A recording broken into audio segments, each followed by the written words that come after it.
So hey everyone, my name is Hamza and welcome to Threat Hunting 101, where we'll be talking about how you can become a threat hunter or at least get started with some threat hunting of your own.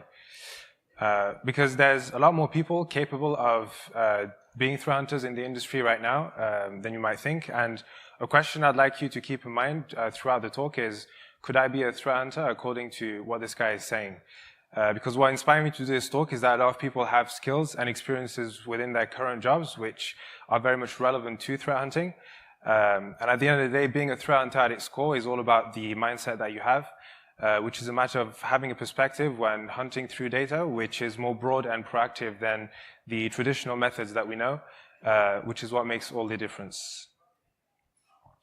So my name is Hamza and I'm a threat hunter for Countercept, which is MWR's managed threat hunting service. So my days consist of dealing with all kinds of attacks being directed at our clients, as well as coming up with new ways of detecting new attacks and techniques. And in terms of qualifications, I'm trained both offensively and defensively with OSCP and CRIA, in addition to my degree. And I'd like you to keep this mix of offensive and defensive knowledge in mind because it's going to be a recurring theme throughout the talk.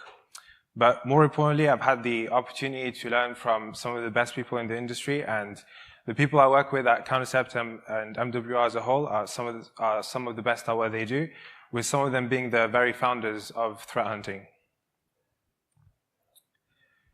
So to give you a quick recap of how threat hunting got to where it's at today, so 2016 was really the year which saw the rise of threat hunting, at least in terms of popularity. And it proved itself as a successor to what we know as traditional security operations centers.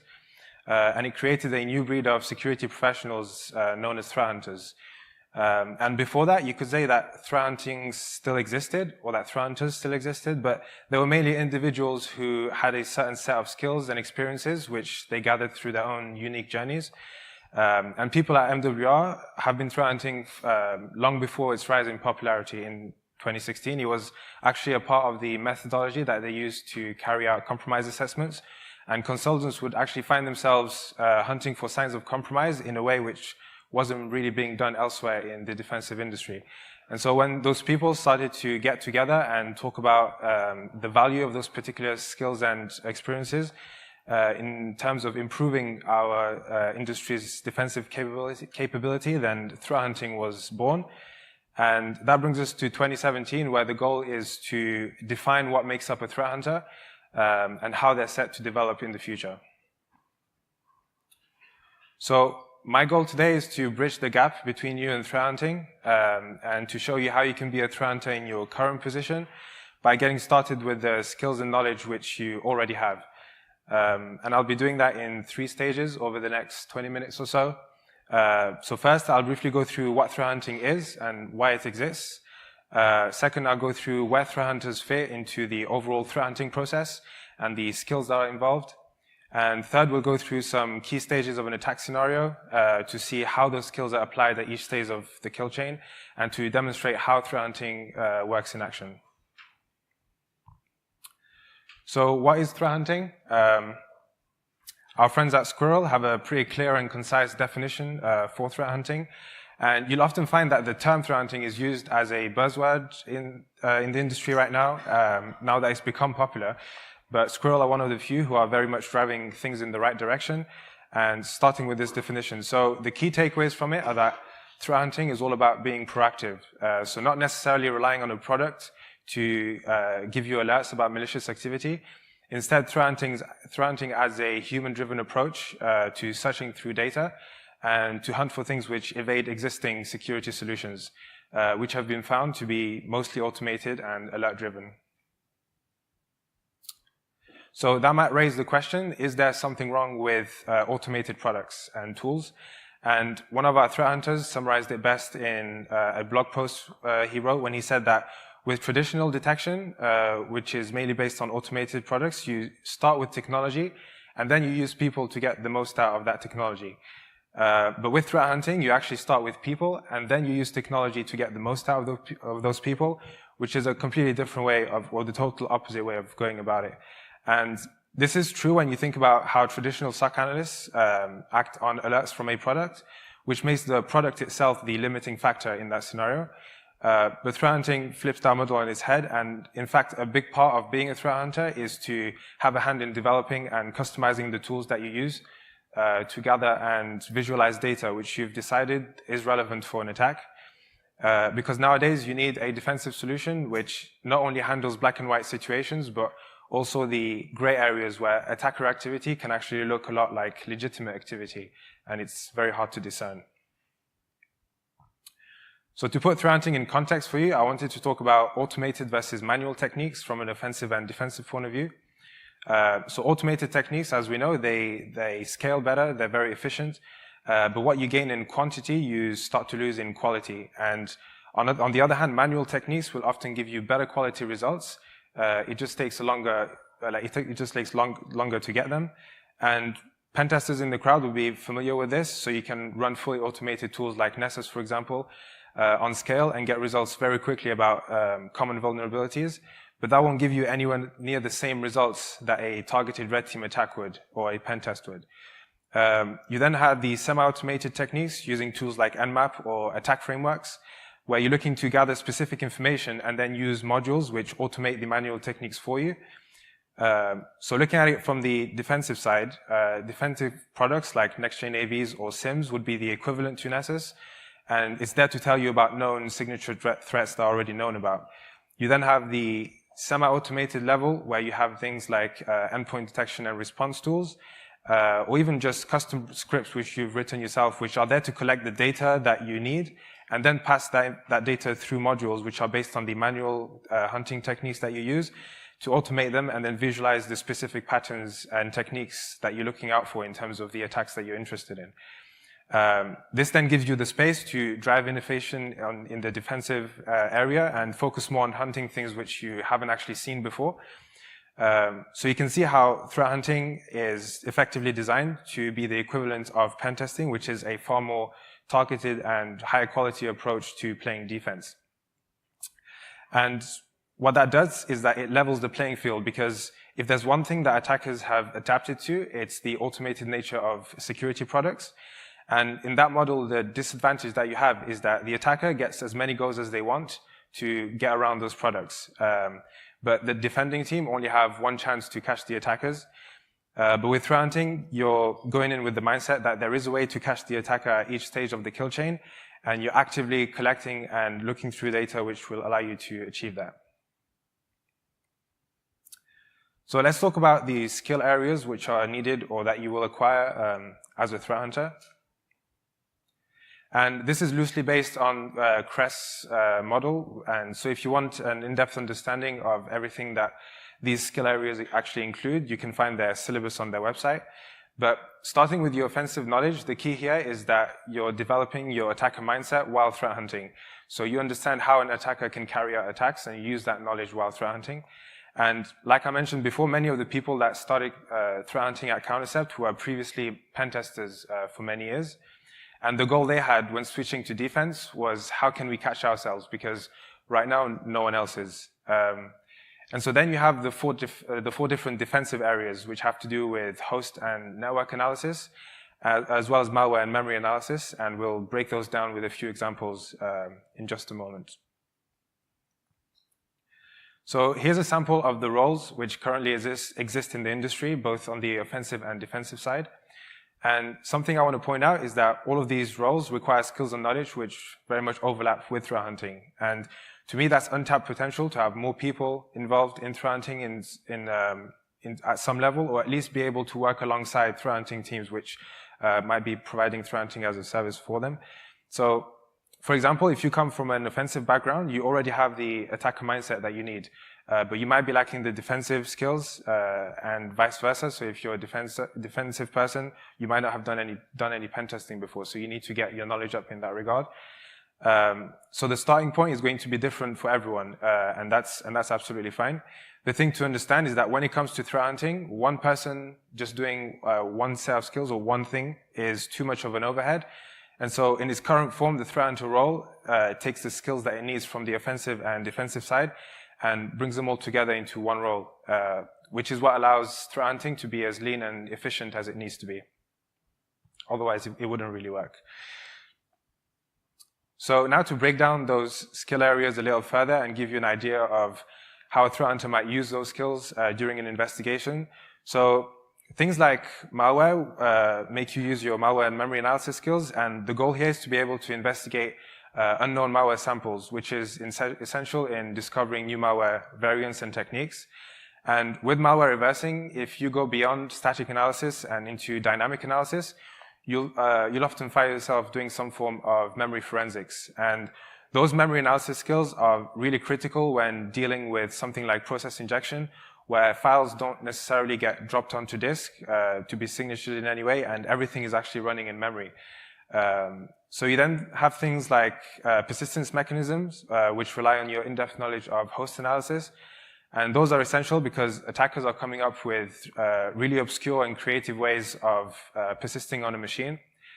And finally, on the network side of things, your knowledge there will help you track the attacker's lateral movements inside a network, as well as uncover their external command and control infrastructure. So let's move on to the attack scenario here, which is mainly going to focus on a typical Windows environment. And before we do, in red here, we have the attack kill chain, which everyone is familiar with. Now, there's also the defensive equivalent, which was put together by Mark Swan, and it outlines the defensive process.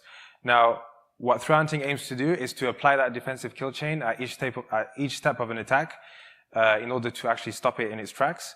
So what you have is a window of opportunity where the goal is to execute the defensive kill chain faster than the attacker's one at each stage of their attack. So threat hunting covers the entire kill chain, but in the interest of time, I've decided to focus on 3 aspects of an attack, which I've always ended up looking into when threat hunting. And those areas are going to be the infection vector, which gives you coverage of how an attack might get started, the persistence mechanism, which gives you coverage of how an attacker is maintaining access to the environment, and finally, any evidence of lateral movement, especially if you have evidence that an attack has already taken place on your estate. And by focusing on these key areas, you'd be off to a good start in terms of threat hunting in the right places.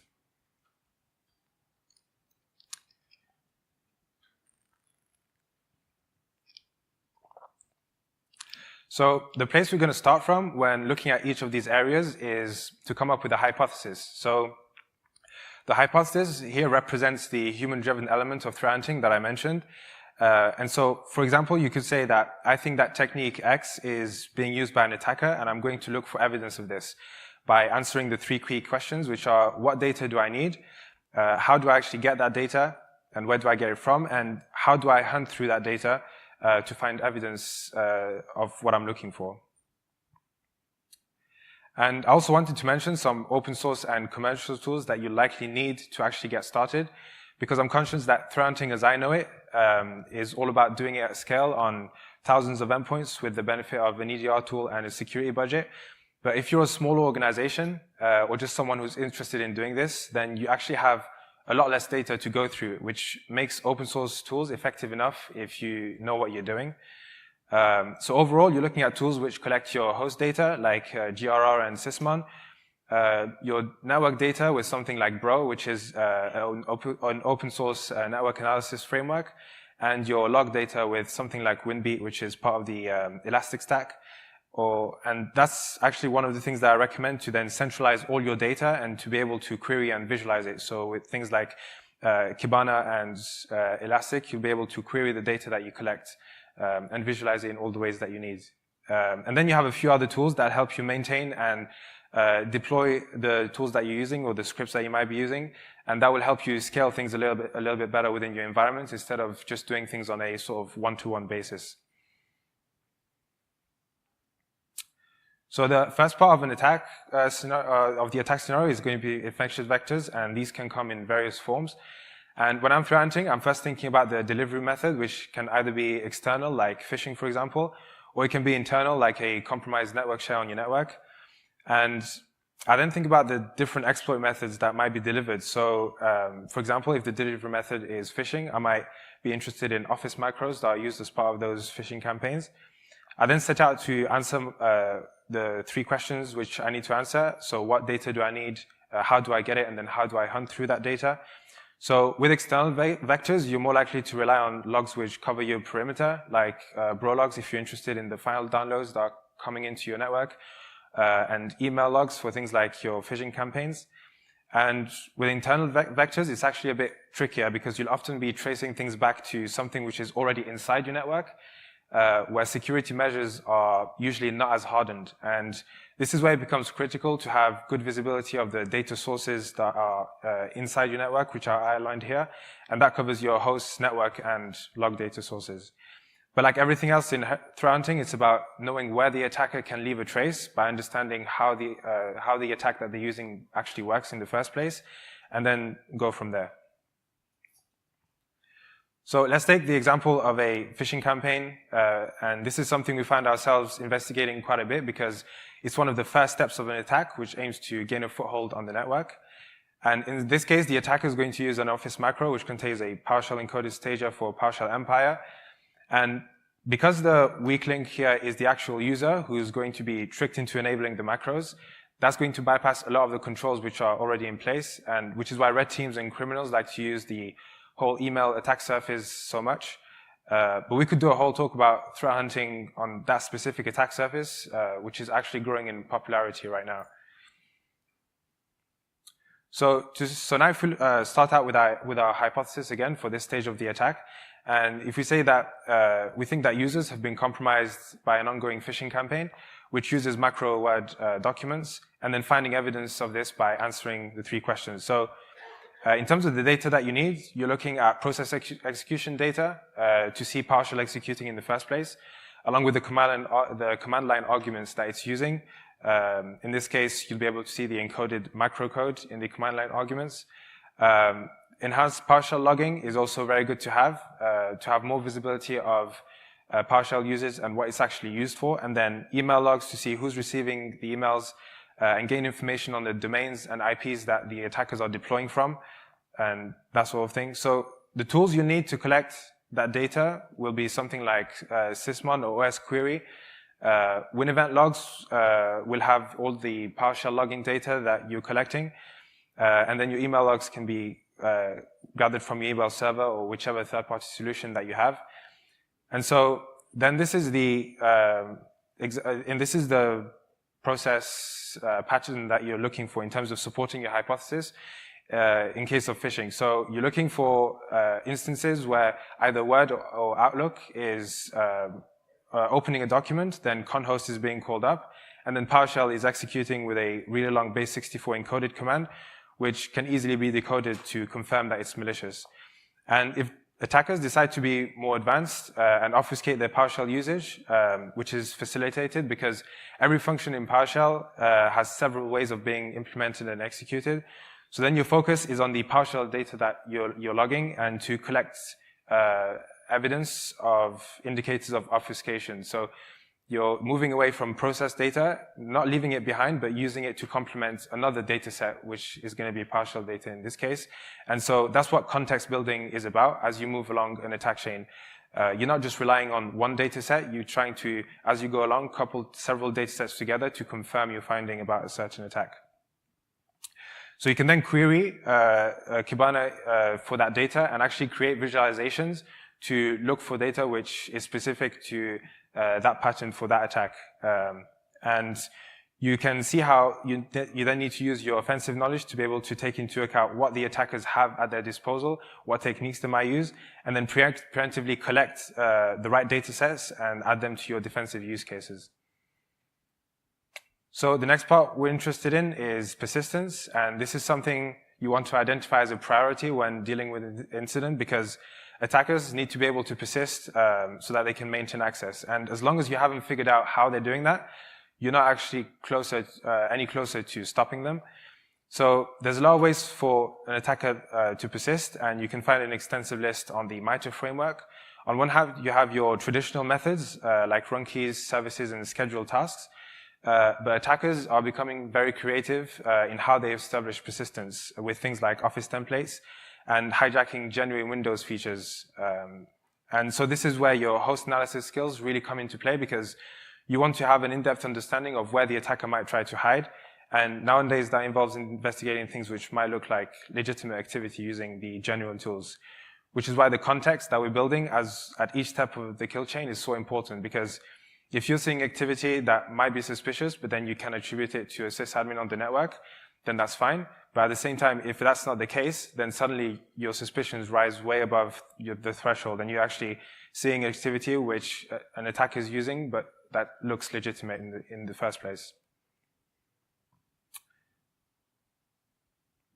So run keys are a good example to start with, and this is one of the least OPSEC safe methods for an attacker to actually use.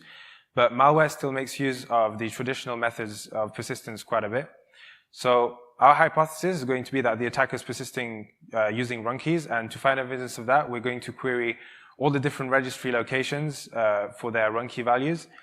And one way of doing that without necessarily relying on an EDR tool is to use something like a PowerShell script and then deploy it using your group policy to then query the registry and then ingest that data into Elastic so that you can visualize it properly. And here you have some examples of how you might then hunt through that data. So you can group your run keys by things like the executable that is being used along with their respective hashes to see if they're already known, for example, or by the path that they're actually launching from, along with the command line arguments, which are very useful to get context around what the executable is being used for. And quite a few times, having visibility of those gave me clues about the functionality of the executable that I have suspicions about, because you'd see certain flags being passed when it's executing for things like a directory or a password. And that sort of information is really useful once you get to the malware analysis stage and trying to figure out what function is which within the code, or just trying to figure out the flow of execution for the malware. So here's an example of what grouping that data set might actually look like. So on top, you're grouping the run keys by the path that it uses to see, and you see that it's doing so from the same path over 60,000 hosts. So Java is launching from that path, and you know that if it's from that path, then it's likely to be legitimate. On the other hand, if you only have one run key launching Java from a weird-looking path, and the arguments for it look pretty suspicious as well, and so from there you would be prompted to retrieve that file and get on with some malware analysis to figure out what that executable, what that binary is actually doing. So the third area that we have is lateral movement, and that has two key areas for you to look into if you're looking for evidence of it. So first we have recon, because the attacker needs to figure out where they are in the network and where they can move to next. And all the techniques here leave artifacts which can be collected for analysis and monitored for. And once the attacker has figured out where they are in the network, they'll usually use that information to get access to their next target. And one thing to keep in mind here is that you could actually go back to looking at infection vectors again, because that's still an option for an attacker to compromise more hosts on the network. Otherwise, you're going to focus on remote access tools, which rely on using credentials that have been compromised. So looking at things like PSExec and RDP with remote logins and PowerShell logging if PS remoting gets enabled. And again, logging in around the network like this will create artifacts for you to find and monitor. So to take our hypothesis again and say that the attacker is using credentials that they compromised after phishing the user to log into as many machines as they can on the network. So the data that's going to help you there is the Windows event logs, which have a lot of authentication IDs which you can monitor for, and as well as bro logs to be able to monitor the internal activity of the network. And in order to collect that data to Elastic, you'll need something like WinBeat from the ALK stack to parse your Windows event logs into the JSON format that Elastic requires, and bro logs can be adjusted as they are. Now, when hunting through that data, you can start looking at several things. So the first one is anomalous user or service logins. And what I mean by that is that those users and services are authenticating to machines which they don't actually authenticate to, or they don't usually authenticate to. And especially with services, because those are supposed to be configured by a sysadmin. And so if they suddenly start to act differently, then that should raise your suspicions. Another pattern which is interesting is a high number of connections coming from one machine, and that can be caused by something like port scanning, or a user logging into loads of different machines at once. And this is going to be especially true when using tools like Bloodhound or Angry Puppy, which is the automated add-on that HITBGSEC made for Bloodhound recently. And those methods can really stand out in some cases because of the large amount of Active Directory data that it queries in a very short amount of time. So for something like this, you can look for unusually high traffic on LDAP ports internally. And because you're grouping all that data in Elastic, you can visualize it pretty well and then catch those spikes in traffic. Another detail to keep an eye on is the session types that you see and the privileges attached to those sessions. So for example, if you have a user which is used to log in as a service session with network privileges on a certain machine, but suddenly you see that it's an interactive session with system, that should ring alarm bells and make you investigate things further. And the thing to note here is that with something like automating Bloodhound, you can see how attackers are adapting to this kind of monitoring by going for speed and the element of surprise once they get the initial foothold. Because if things get this far, it's likely to be too late for blue teams to do anything, which is why attackers here focus on speed. And threat hunters focus on the initial indicators of compromise that we discussed in the previous steps. And you could actually run Bloodhound on your own network to see how many hops an attacker is away from domain admin, and then use that information to reduce your attack service in this area to at least slow down their progress and give any defensive team the opportunity to have more time to catch attackers. And again, going back to the offensive and defensive kill chain that we mentioned, the goal is to execute the defensive kill chain faster than the attacker's one. So time is actually one of the key factors here. So that was just some of the key stages of the kill chain with some basic examples of how to hunt for each one. But that's really just the tip of the iceberg, because offensively speaking, this is the equivalent of going through a few Metasploit modules to explain how some attacks work. But the key here is that the methodology that we went through in terms of starting with your hypothesis and then answering the key questions to prove that hypothesis or disprove it can be applied over and over again to any stage of the kill chain that you're interested in. And as you progress, the goal is to tackle the really obscure techniques which attackers use and then close those gaps, preferably at scale and not just on a one-to-one basis, because that's not really feasible. And for example, one of the areas which wasn't addressed for a long time was automating memory analysis at scale to tackle fileless malware, which runs entirely in memory using things like code injection and API hooking. You also have machine learning, which allows you to take in those huge data sets, like the lateral movement data sets that we talked about, and still find the outliers which otherwise rely on manual hunting techniques to look for. And you can read more about those in the white papers that were published around those topics. So you can see how threat hunting has this pattern which involves automating manual methods to allow you to scale and then focus on things which you actually haven't seen before. So to wrap things up, the threat hunter role is becoming well established in the industry. And as we've seen today, you can do threat hunting in some capacity by adapting the skills that you already have to threat hunting. So it's not really reserved just to the elite people. Even if you're starting out as a junior or an inexperienced security team, you can start with the basics and work your way up. And anything which moves away from fully relying on automated security is progress. And in terms of improving yourself as a threat hunter, you should focus on improving both your offensive and defensive knowledge.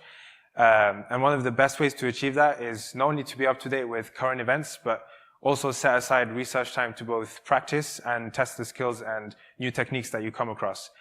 And one thing I would recommend, especially for organizations which aspire to get a threat hunting program in place within the organization or to progress as a threat hunting team, is to use what we've talked about today to conduct what's called hunting sprints. And this is a great exercise where the security people you already have get together on a regular basis to hunt for signs of compromise on the estate or for a particular threat that they're concerned about. And using this methodology we talked about today, you then use the tools and capability which you already have in place without necessarily having to have a budget to then go and get like EDR tools or a managed threat hunting service. Which is why one of our favorite things to say at Countercept is that blue is the new red. It's why I enjoy being a threat hunter so much. And you're not limited in only doing one thing or just working on defense or offense. You're actually encouraged to do both of those things within your role. So the slides we made available for all the references that we used and the suggested resources to get started in the skill areas that were mentioned. I think I'm 2 minutes over time. If there's questions, I don't know if you have time, otherwise I'll be available right after the talk if you want to come and chat to me. Do we have time for questions? No? All right, we'll end it here and then I'll just speak to you guys right after then. Thank you very much.